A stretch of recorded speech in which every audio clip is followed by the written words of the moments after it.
Things are terrible. It's September 1st. Tesla and Apple stocks have split.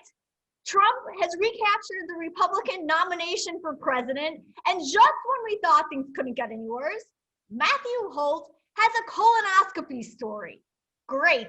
It's the September 1st episode of Health in 2 Point. God help us.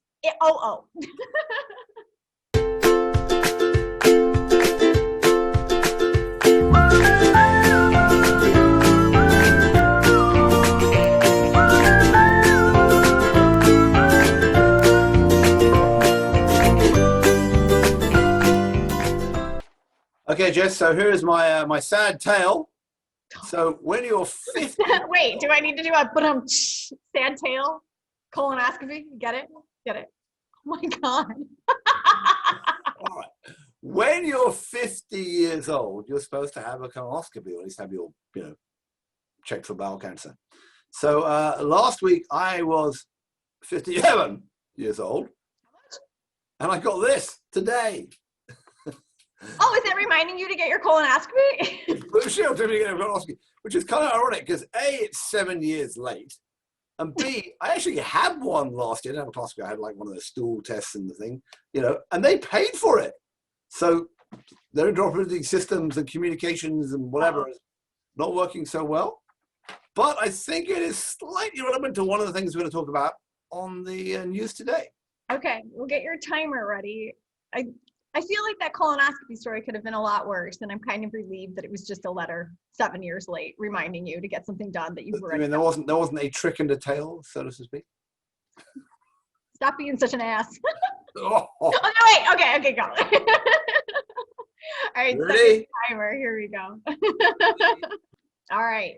GoodRx, yet another company that has filed an S1. Matthew Holt, what do you know about this one? I think they're actually making money.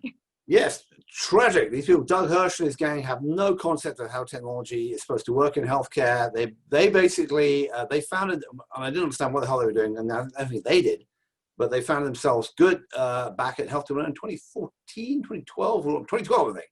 And they have got somewhere in the middle between the drug companies, the insurers, the PBMs, and the pharmacies, and you can use their tool and go in and they get paid sort of a coupon rate from the PBMs, and they're confusing in that black box, but they're saving consumers a lot of money. So well on Doug and the gang. All right. They're very profitable. They also sold the Silver Lake, a third of the company, a while back. So it's a real, this is a real burner. It's kind of one of those things where the U.S. healthcare system is so screwed up, you need somebody to even do something that's even less understandable in the middle of it, and there we have it. All right.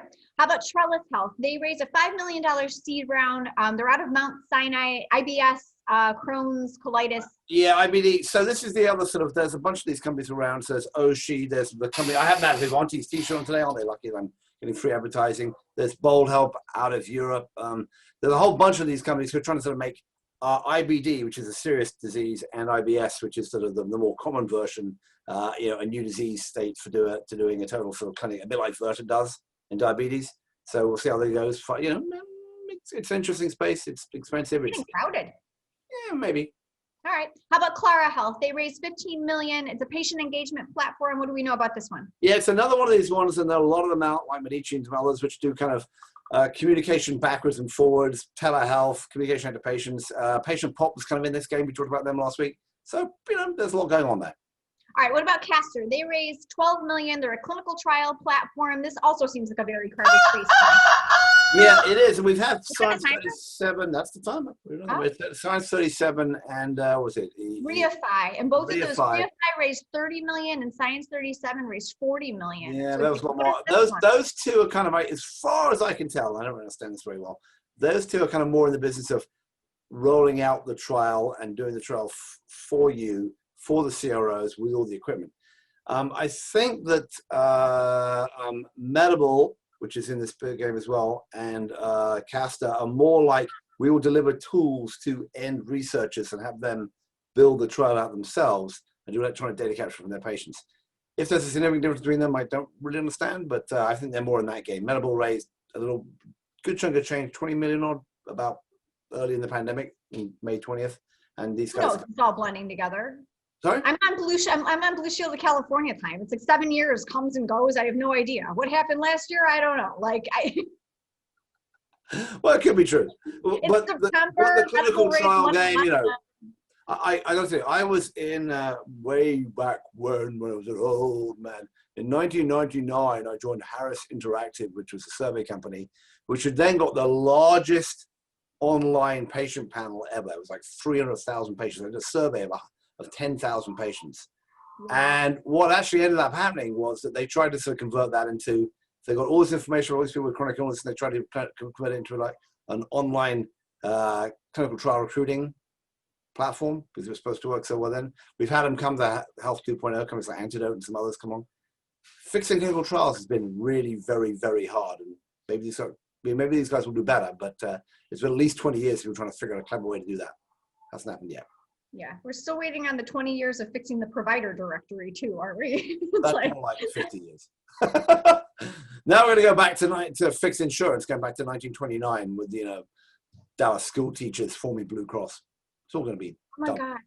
Everything is old. It's like, this is like pandemic time. It's like, we're just like reliving the same thing. We're back to 1918 and, we're getting it. Plus we have 1968 on the streets. It's all good. All right. Well, for better news, please follow us on Twitter. I'm at Jess and spreading cheer and joy. And if you want to hear more about colonoscopies, he's at Boy and and hopefully not talking anymore about that. The thing where you scoop your poop water and you don't have to have a colonoscopy. It's much Okay, I don't want to talk about any of this. better. Things are bad enough, like I said. All right, and if you wanted to follow along with us and all of the exploits of the team at the healthcare blog, we got 400 contributors submitting stuff, so it's not just us.